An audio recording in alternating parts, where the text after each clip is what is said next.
I'm ready to earn my life's work. Yeah. I'm ready to talk about church hurt. Anything you've been through it, I'm here to tell you that you can do it. Sit down with Pastor D and his team. They're here to help you reach your dreams. Emerge. Right into God bless you, Emerge family. It's Dr. Davis. We are ready. We are ready. We have been spending a week with creatives, and I'm excited today. We have an amazing couple that are creatives in their own right, to the point that they have established businesses around their creativity, not only to help the body of Christ, but to help the world. And so creatives, get your pens, get your pencils. We're getting ready to dive in as I bring on Fred and Angela Jackson. Let's celebrate and say amen. What's up, y'all? What's up? Hello, hey, hello. Oh, right. Hello. Right.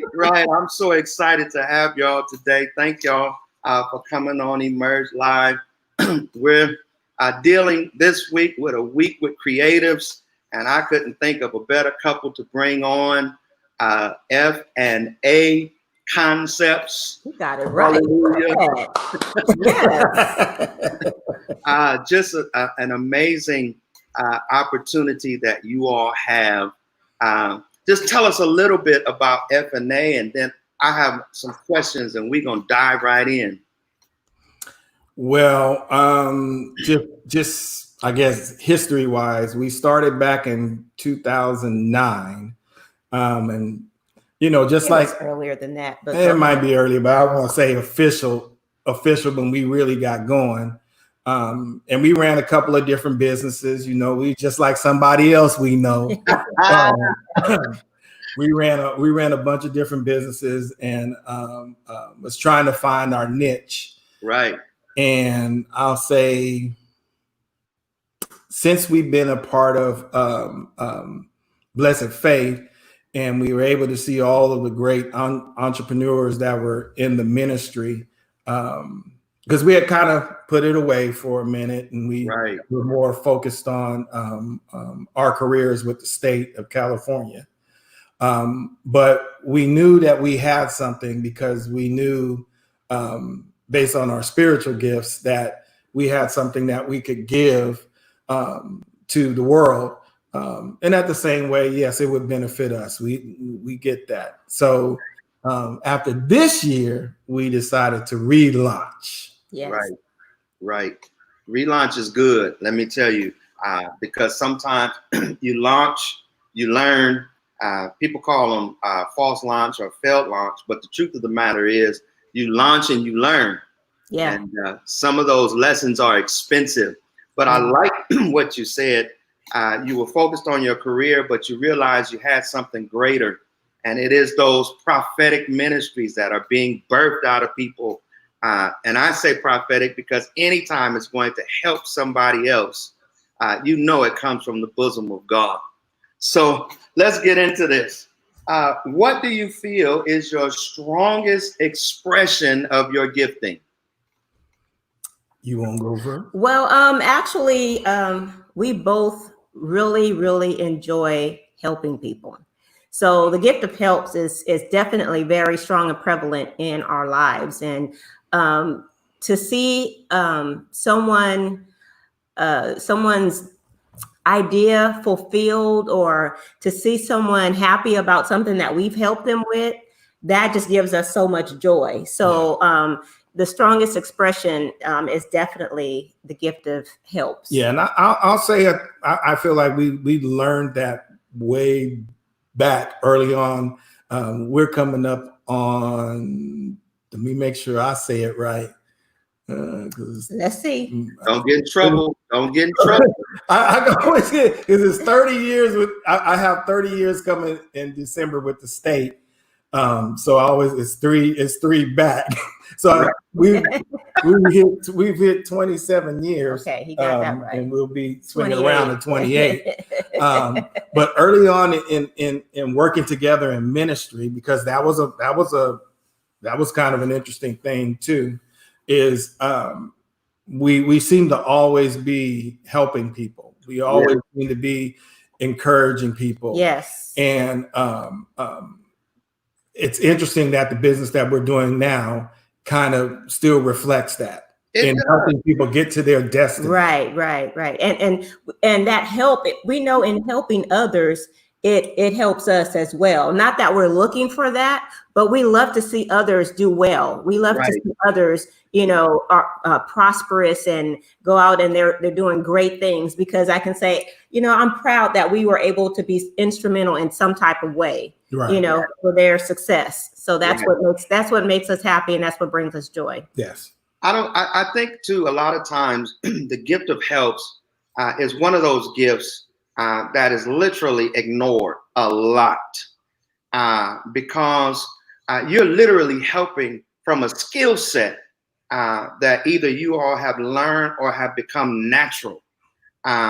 Building websites, content creation. I mean, just some of the things that you all do, flyers, graphics. I mean, just the amount of things that you all do in helping capture other people's gifts.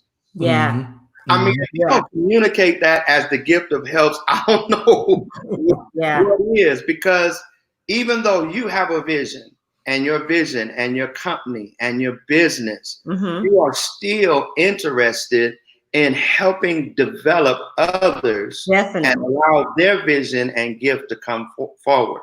That's amazing. Yeah. And I'll say this too, that the awesome thing that's happened early in us relaunching is the idea of some of the people that you're working with, that you're able to share that other side. Yeah. So it's not just the business side. You're able to impart into others, and that's been a blessing. Yes, definitely that pouring in. We love to pour in. I mean, of course, you can't force feed anybody anything, but whatever you provide as a service or as information, whatever they can glean from it, then that's better. That's more icing on the cake for us. I mean, we just like to be helpful in any way that we can, and to pour in. And I think it's essential to understand that there are some things that are free, but everything ain't free. Hallelujah. True, but you know what? I mean, we've gotten to this point. We didn't start here. Everything that we've done with FNA prior to us incorporating ourselves has been free. I mean, he's made a little bit of money. Somebody's like, okay, I'm going to bless you, or but he's been doing websites for people for a long time, and get $20, $50 or a dinner out of something that they would have had to pay someone big money to do. I mean, we weren't really looking for that. We were looking to help them in that time. So, we've just gotten to that point. Right. What confirmations of clarity do you desire concerning your gifting?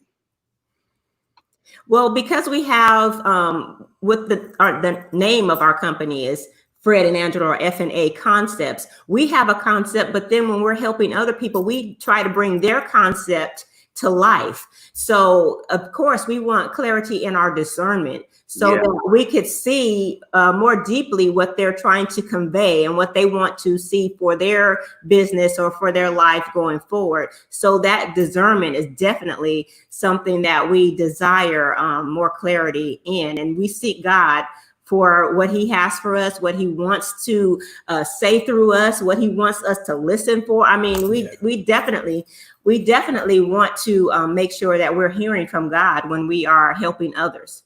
Yeah. Listen, when it goes into where it's just business and you have literally alienated God out of the conversation, it changes the dynamic of everything. It changes how you treat people.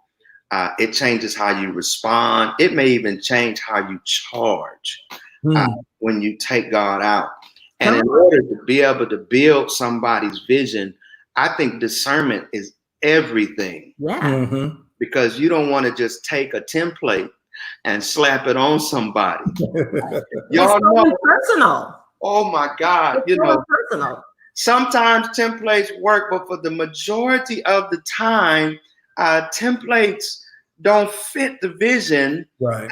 that people are trying to paint. And when you're prophetic, you see that thing. Mm-hmm. I mean, you see it, whether you see it, whether you hear it, whether you're feeling it, whatever it is, it's going to take that level of discernment. And so I can only imagine in listening to clients and people, you're literally sitting there, okay, God, give me this revelation of what they're trying to build, because I don't want to come back offensive, and I really want to see their vision come to pass. Right. Yeah. Because another part of what we do, or more so what I do is, of course, is copywriting in the sense of giving them the words that they want to say. Yeah. And I have to listen to not just what they're saying, but reading between the lines and actually asking God to give me that ear, and what they're actually envisioning. Because you know how sometimes you know what you're thinking and you don't really know how to formulate those sentences. You can't really say it the way you see it in your mind. So I listen for what they're trying to convey, and then I'll write it out and they'll say, that's it. And that right there is like, thank you, Jesus. I heard from you. So thank you, Lord. A lot of times people don't understand that is actual gifting. I'll say this, and I'm trying not to get in trouble today. So y'all, you already know when you hanging with us. I'm trying to behave, right? There is a gift of listening. The power of listening is so crucial, because sometimes it's not what a person is saying, it's what they're not saying. And you got to try to pick that up, try to hear what's being, there it is, hear what's not being said, so that a picture is painted. Right. And if you're like me, I'm very visual. Yeah. Like, I don't want to just see it. I want you to see it. Yes. I want to write it out. Right. I used to tell her in my earlier time of trying to create flyers. I don't do it as much as I used to do, but I used to tell her when I would sit down and somebody would ask me to do something, I would sit there and I would just stare at the laptop. I would just stare. I could stare for like 20 minutes, and then she'd come over and start talking. And I'm staring at the laptop, and she can see that it's really nothing there, but she didn't understand. Right. I'm waiting for something to drop into my spirit that's going to give clarity to what this person is requesting.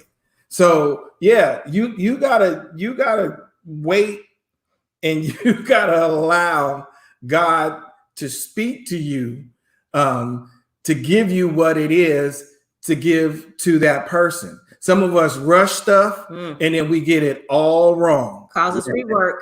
Yeah. And don't rush to cause rework. You said something vital too. You said wait and listen. Because sometimes you're trying to rush something and it's not going to be, and I don't know, I'm my biggest critic. And so I put something there, I'm like, that just ain't it. And even working with graphic artists and you all know, I'll be like, it's just not there yet. You don't want to offend nobody, right? But you're like, because that ain't it. Put me in the circle. Oh, yeah, it's still turning, right? We haven't landed where we need to be. And which brings me to this question, and I think that this is going to take off. How much of your creativeness is birthed out of frustration or being put in tight situations? I think we were kind of actually in that mode of this question. It's the press. Yes. It's That- the press. And don't miss this. And I don't know who's watching, but I just feel one of those God moments here, and I'm going to let y'all have it. But how is God going to take you to the next level? Most of the time, he doesn't take you, he pushes you. Oh, yes. He presses you. Yes, definitely. And that creativeness, that frustration, it definitely causes us to seek God more. Because when we're pressed, and I know that I have something that I'm trying to get done, oh my God, the anxiety wells up. I might cry, but then in that same breath and in that same moment, I'm like, God, give me what it is. Let me see it. Let me hear it. Align me so that I can hear you clearer. And that press causes us to seek him. And then once that happens, that shift takes place. And then that creativity that's already in us begins to just well up and just come out. Yeah, because I think we get comfortable in things and we get into routines, and God's about always levels, always hitting levels. And so we get comfortable, and God's like, no, I've got something else for you. Something's greater. Yeah, something greater for you. Something's So greater on in the that, horizon. we good. I'm good right here. I'm doing this. Right. This is working. I'm all right. Don't mess with me, Lord. Just like a message I heard a long time ago, Lord. You can bless me, but don't mess with my pigs. Don't touch my pigs. Right. I'm good. But he's trying to get us to a place, and it's not just within our spiritual lives, but in everything. Don't be so comfortable and easy just to accept everything, but always search out, always increase. And don't take advantage. Don't think that don't take it for granted, I should say, that the creativity is all ours. Oh yeah. It's not all about us and what we can do. Oh yeah, I can get that done, no problem. But if it wasn't for God, I couldn't do anything. Yeah. So we cannot take the creativity that's in God for granted that He's given us. There are a couple of clients that that asked me to do some things that I hadn't done. And at first, you're sitting there like, oh yeah, I got that. And then they leave, and then you sitting there like, oh, yeah. And so you start, messing around, and you I'm like, God, come on, show me. And she'll know all of a sudden I'll just scream something out. Yes, I got it. You know what? My wife said something to me years ago, and I got frustrated at the first sight or hearing it. She said, "You're at your best under pressure." Yeah. And that frustrated me because I don't want to be under pressure. No. But I think how God refines us, how he gets that hot oil, how he gets the best out of us, it is through pressure. I never knew that I was good in logistics until my bishop put me over logistics in the convocation, and I was having all kinds of problems. But I kept those problems in the background, and you wouldn't know because, I didn't like to let people see me sweat. I'm just like, oh, we got it. It's good. But in the back of my mind, I'm like, help. But pressure builds something. It does. It's like that pressure cooker. It builds something, and it builds something quick.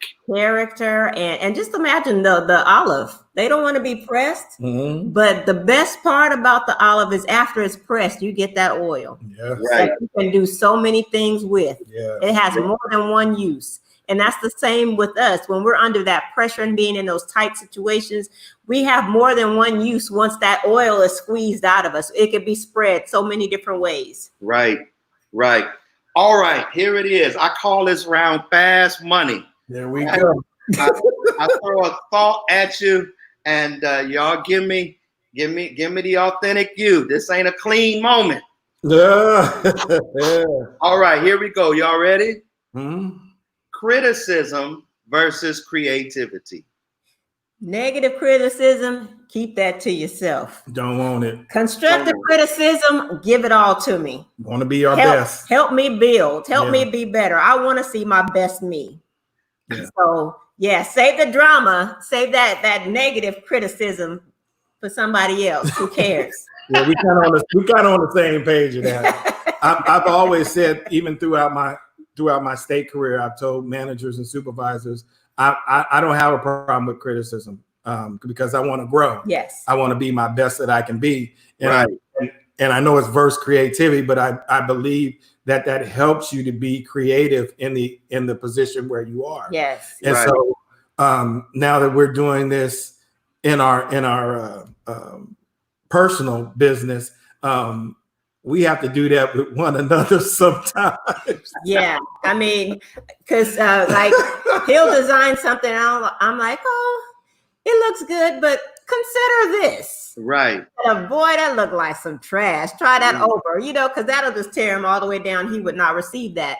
But if I asked him to consider other options, that brings out more creative ideas from him. But even in that same vein, I have to be able to receive it. Because a lot of times we've done something for so long that nobody can tell us nothing. We think we have all the answers to it. I've been doing it. You ain't sat down and you ain't coded not one thing. You haven't done anything in HTML, CSS. How you gonna tell me what looks good? Yeah. But we have to be willing to see out of somebody else's vista in order to help someone else. Right. I think the thing here too, and oh well,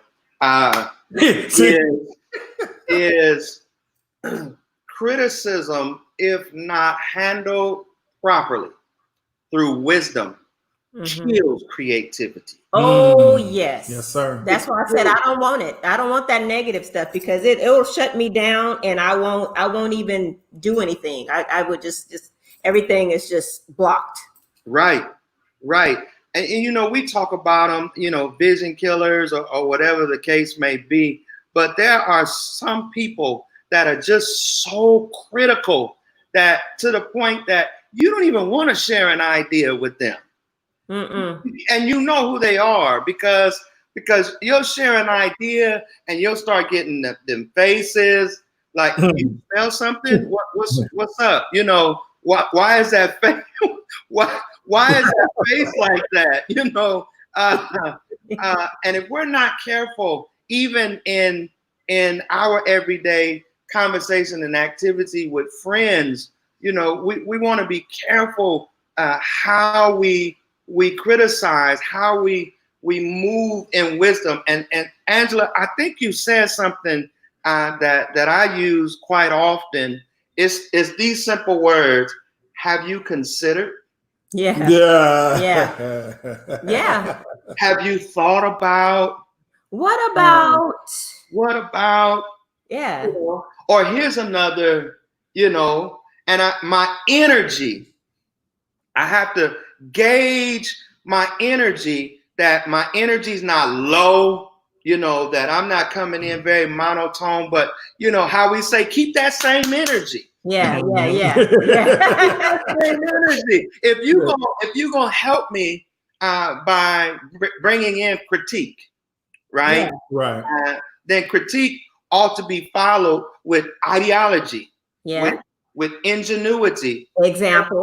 For example, and then I want you to be okay if I don't take your idea. Right. That's the big thing there. Yeah. You have to be hey, I appreciate what you're saying, but I got this. And they have to be cool with that. Especially for us. We have to be cool with that, Yeah, in this business that we're providing a service. So if they don't take our idea, we have to go back and re-listen or take our notes and see what we missed, because now we need to make sure that we're on the same page as our client. We don't want we don't want to provide or give them a finished product and they're like, I don't like it. Right. What did we miss? Right. What happened? What did we communicate? Yeah. What happened there? And not be so offended or take it personal. For whatever reason, the idea just didn't work. Right. It didn't get. We lost something in communication or translation. In translation, yeah. Right. So we can't take any of that to heart. No, we have to be okay when it's not what they're expecting. Right. Because, then it falls back on, okay, let's go back and see what the notes say. Let's go have another conversation. Maybe we need another consultation to see if their idea changed after we spoke. Right.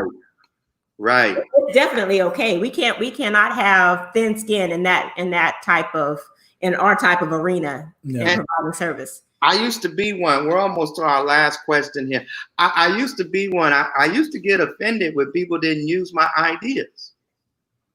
I ain't gonna lie, me too. Yeah, I used to be like that. I used to be like, well, you know what, my idea wasn't no good, or what I had to say, and it wasn't that. And for those that are watching, take this with grace. Sometimes we're just out of season. Our ideas are popping, or how my niece would say, shapopping. Our ideas are popping. Our ideas be on point, but sometimes we're before our time. We're out of season, and it's okay, right? It's just not our time for those ideas, and maybe just consider that God is preserving that idea for something that He wants to birth out of you. Yes. Don't always give away your best stuff when God is really trying to mobilize you and launch you through that idea. So, but I used to be the main one. I'm like, man, my ideas ain't no good. But really, they were amazing, but they were before their time. Yeah. Right. And so, I had to backtrack. All right, here we go. The true gift of expression is to inspire others. How do you produce and birth production out of others? I think it's being, and I'm still in this, being your organic self.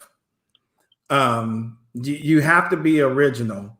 And one, I'll say, truly knowing your gift.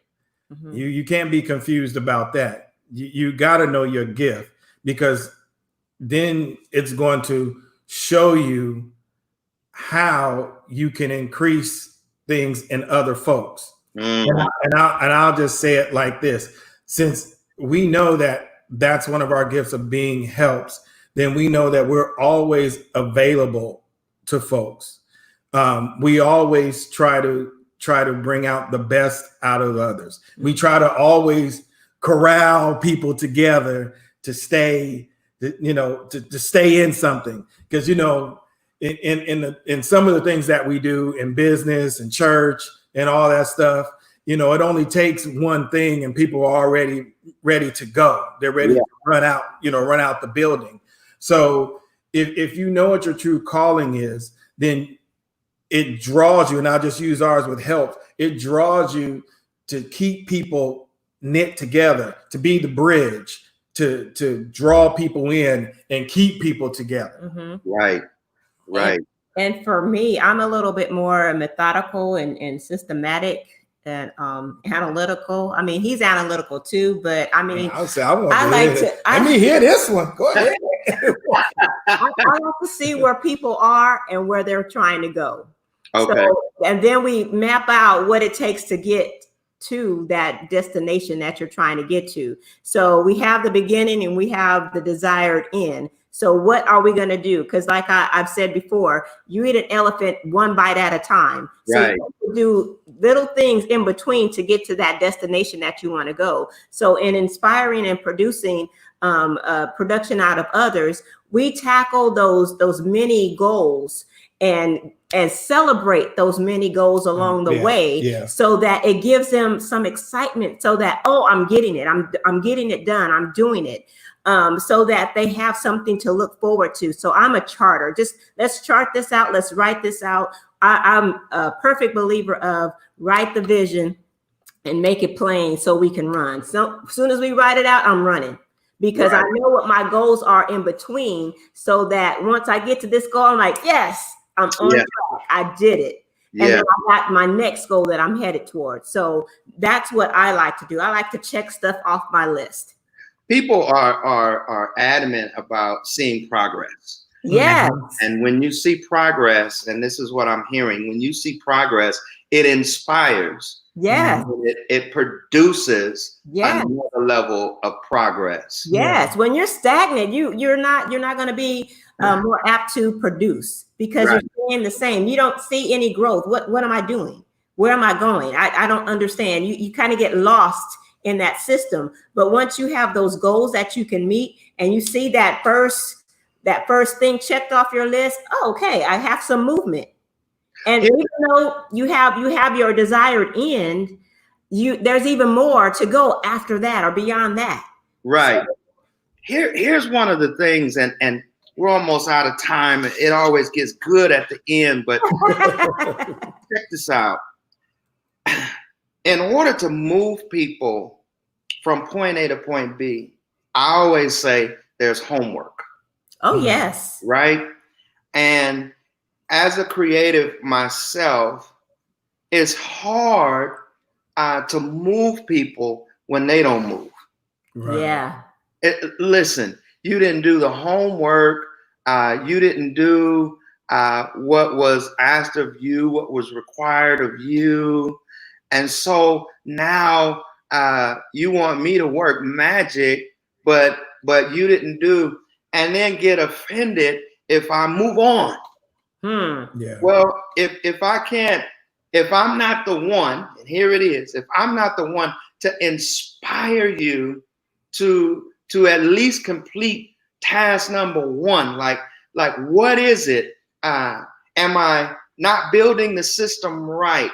Did I not paint the picture? Did I not give you the end result? I'm always doing these self-evaluations so that I can make sure that I can produce, that I can speak to whatever that dead thing is in your life that don't want to move, to get you inspired to complete the task. And just as an instance, you create websites. Well, if you're asking for content and you've built the structure, but you don't get the content, then it freezes you from being creative and getting the finished product done. And it looks like you're not delivering, but you for some reason haven't motivated this individual to get to the place that they need to be.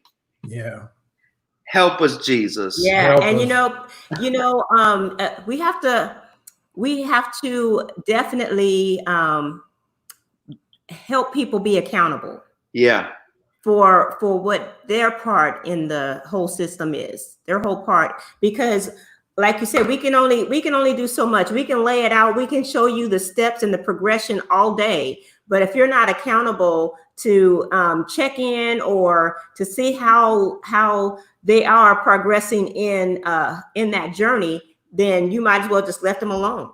Yeah. Because that's what it's like. You just leave them alone to fend for themselves. But you have to be there with them, communicating with them, checking in with them. And people have to want that as well. Yeah. Yeah. If you don't want to be held accountable, then you don't want my help. Some of the comments down here is so irritating. Right? It is. And our job really is to inspire. But if you're going to get in this and you're going to excel into, and we're through, I promise, I'm going to give you the commercials. If you're going to excel into what God has for you, you need to take some responsibility for your own vision. Yeah. And I think sometimes too is tell the truth. We can inspire people, but maybe you're in the lane that you shouldn't be in. And you're trying to be somewhere that you just can't grow in.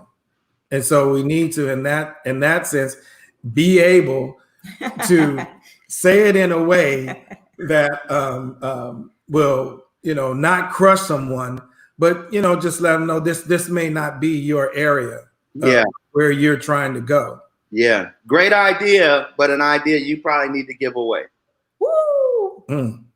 Wow, that one was great idea. Like probably an idea you need to give away. Right, that's not so that's not yours, boo. Yes, take responsibility for your own vision. I like that. That's it. Tell the folks how to get a hold of you if they want websites, graphic content creation and development. How do folks get a hold of you? Okay.